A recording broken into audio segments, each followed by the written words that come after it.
46-year resident of Venice. I'm co-founder of the Venice Arts Council, and I want to say a lot of things in 2 minutes.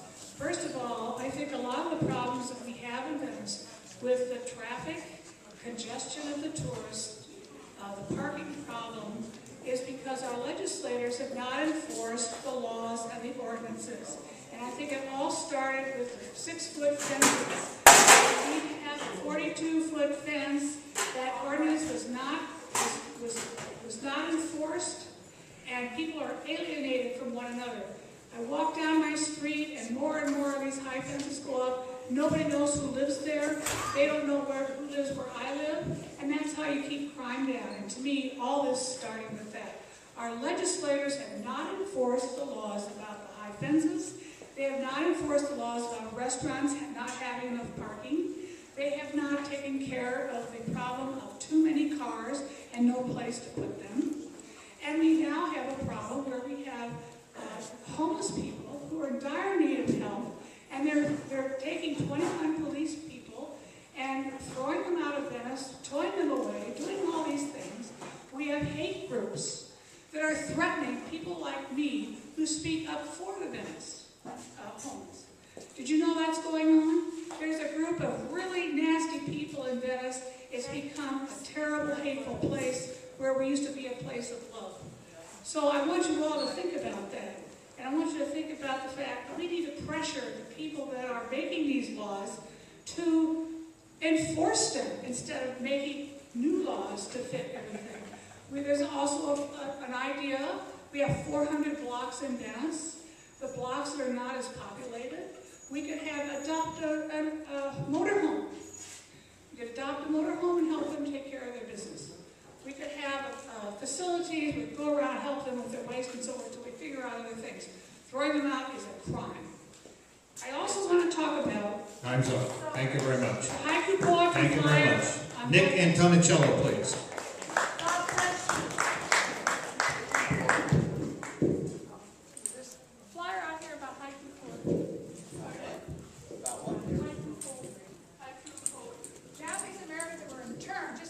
Nick, please proceed. Thank you. I just want to make a couple of comments about the boardwalk in general and the dilapidated state that it's in. And I think one of the things that needs to be done is that the boardwalk itself needs to be widened. The traffic north and south is so crowded that it hasn't been. The last time that the boardwalk was actually rehabilitated in any way was in 2000 during the Democratic National Convention, if you recall. In addition to that, the bike path also needs to be redone. Most of the bike path is in disrepair, and that's something that I'd like to see happen. In terms of how to pay for it, you know, President Obama has put billions of dollars in stimulus money around the country. I don't see a nickel that coming to Venice Beach.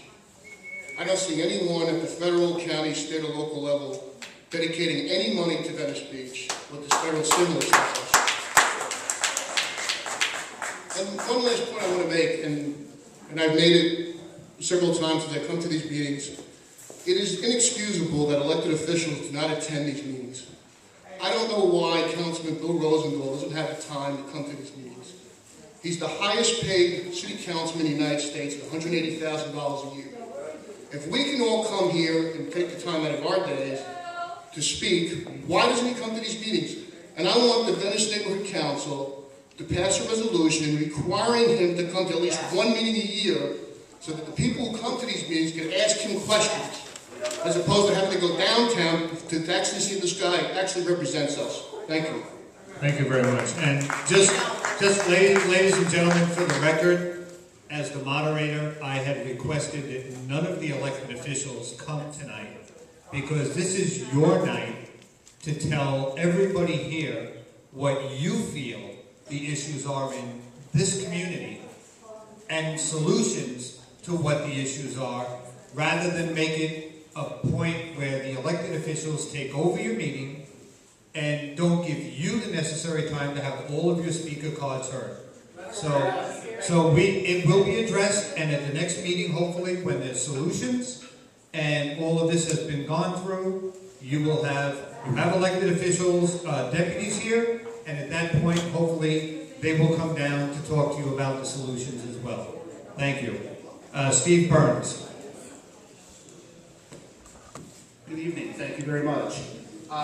When I heard about tonight's meeting, I was really kind of shocked because I'm often in disagreement with the VNC and a lot of things it does, but on this issue, I think we may have find some common ground, which I thought I'd come and make some suggestions.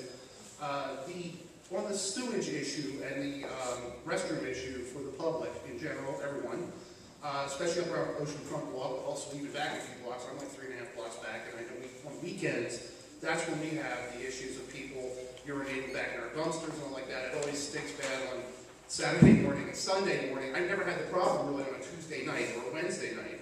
And it seems like most of this population, I don't know if 16 million is accurate or not, I have no way of knowing that, but whatever many millions they are, they're usually here from about May until October, you know, Friday, Saturday, and Sunday.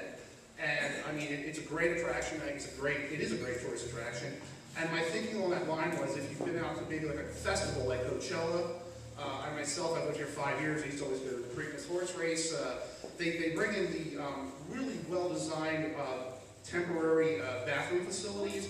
They tend to have like a big trough area for the guys, for gents to use, and then they have a few thrones that mainly the ladies tend to use.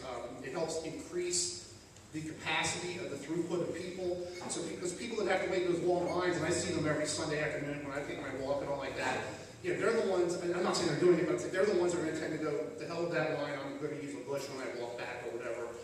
Thank you. And I'm just suggesting that maybe if just during those periods of time, we put these temporary things in, maybe hide behind the existing facilities so they don't ruin the viewscape for people. That might be a good, at least part-time solution to that issue. And I think it's good for everyone. And I don't have a business here or anything, I just thought it'd be good. Thank you. Thank you very much. Irvin?